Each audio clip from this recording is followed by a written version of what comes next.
PG addiction বর্তমান সময়ে এর আসক্তির পরিমাণ পৃথিবীর ইতিহাসে পূর্বের যে কোনো সময়ের চাইতে অনেক বেশি।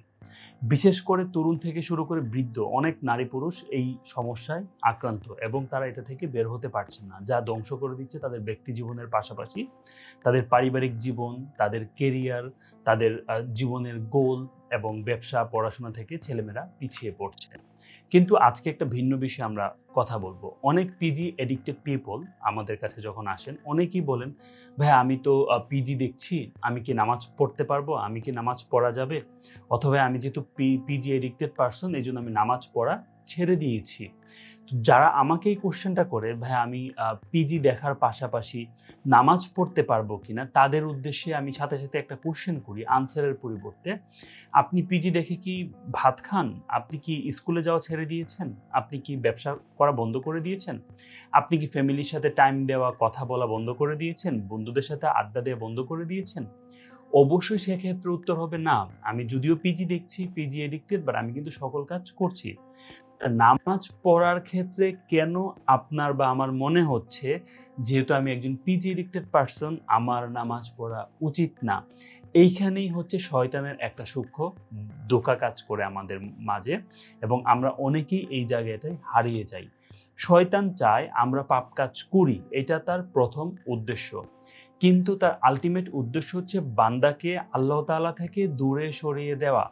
আল্লাহ তাআলার সাথে বান্দার দূরত্ব তৈরি করা। এইটা শয়তানের একটা প্রধানতম কাজ। সেইজন্য শয়তান এসে আমাকে বলে, "আরে তুই পিজি এডিক্টেড, তুই পিজি দেখে ফেলেছিস, তুই তো অনেক বড় গুনাহগার মানুষ, আবার নামাজ পড়তে যাচ্ছিস, তুই তো ভণ্ড, তুই তো একটা মুনাফিক, তুই তো একটা দোমুখু মানুষ।" এইভাবে শয়তান আমাদের ভিতরে এসে ওয়াসওয়াসা দিতে থাকে যেন আমরা নামাজে না যাই। এই বিষয়টা খুব স্পষ্ট করে বলতে চাই সাইকোলজি এবং ইসলামিক মোরাল গ্রাউন্ডের দিক থেকে সেটা হচ্ছে কেউ যদি কোনো খারাপ কাজ করে অবশ্যই সেটা খারাপ কাজ।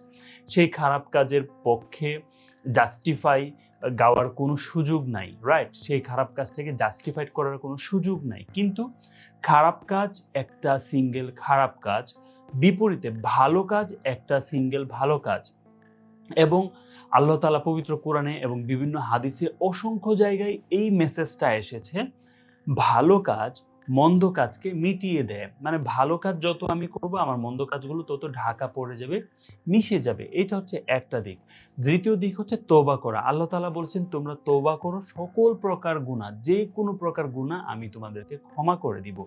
এখানে প্রসঙ্গক্রমে বলে রাখি, তওবার কিছু শর্ত আছে। ওই বিষয়গুলো জেনে বুঝে আমাদেরকে তওবা করতে হবে। তাহলে এটা মকবুল তওবা হবে। সেটা ভিন্ন টপিকস। ইনশাআল্লাহ আমরা জেনে নিব। তো যেটা বলছিলাম তওবা করতে পারা এবং বেশি, বেশি ভালো কাজ করা।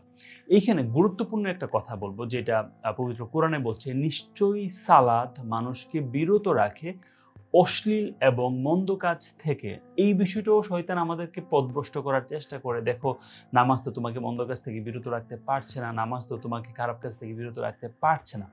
এইখানে একটা দারুণ বিষয় বলতে চাই। আমাদের ইসলামী স্কলার্সরা এত চমৎকার কাজ করেছেন। আমি সবসময় তাদের জন্য দোয়া করি, মাশাআল্লাহ। ইমাম ইবনুল কাইয়ুম জাওজি রহিমাহুল্লাহর একটা বিখ্যাত কিতাব, নেক্সট শুরুতে শয়তানের ধোঁকা। বিষয়টা দেখেন, নেক্সট শুরুতে শয়তানের ধোঁকা। শয়তান এসে আপনাকে এমনভাবে বুঝাবে, বলার চেষ্টা করবে যে আসলে জিনিসটা ভালো এবং সে বলবে না হারাম কাজ করো। সে হারামকে হালালের মোড়কে উপস্থাপন করে। এইভাবে যে সে আদম আলাইহিস সালামকে থেকে শুরু করে এখন পর্যন্ত আমাদের বিপক্ষে সে কাজ করছে। যেখানে আল্লাহ তাআলা বলছেন, "নিশ্চয় শয়তান তোমাদের প্রকাশ্য শত্রু। তোমরা শয়তানের পদাঙ্ক অনুসরণ করো না।" তো এই যে নেক্সট শুরুতে শয়তানের ধোঁকা, শয়তান এসে আমাদেরকে যখন বলার চেষ্টা করবে যে তুমি পিজি দেখছো, তুমি হয়তোবা খারাপ কাজ করছো, তুমি মাস্টারবেট করছো, এই টাইপের এই কাজগুলো করছো, তুমি নামাজে যাবা না, তুমি রোজা রাখবা না। এই কাজগুলো করা যাবে না। কেন করা যাবে না? নেক্সট শুরুতে শয়তানের ধোঁকা বইয়ের নামটার মধ্যে বুঝতে পারছেন। পাশাপাশি আমরা যেটা বললাম যে ভালো কাজ মন্দ কাজকে মিটিয়ে দেয়। পাশাপাশি আলহামদুলিল্লাহ আমি অনেক মানুষের বায়োগ্রাফি পড়ার সুযোগ হইছে। অনেক সাইকোলজিক্যাল কেস আমার পড়ার সুযোগ হইছে। আমি অনেক মানুষের বায়োগ্রাফি পড়ছি, লাইফ পড়ছি যারা জীবনের একটা সময় অথবা তরুণ বয়সে বিপথে ছিলেন, রাইট? ডিরেইলড ছিলেন। অনেক খারাপ কাজ, মন্দ কাজ করছেন, অনেক মানুষের উপর জুলুম করছেন। কিন্তু একটা সময় গিয়ে তারা ট্রুলি মানে একদম পিওরলি লোক দেখানোর পিওরলি তারা ভালো হয়ে গিয়েছেন এবং তারা এমন তওবা ইস্তেগফার করে আল্লাহর পথে ফিরেছেন।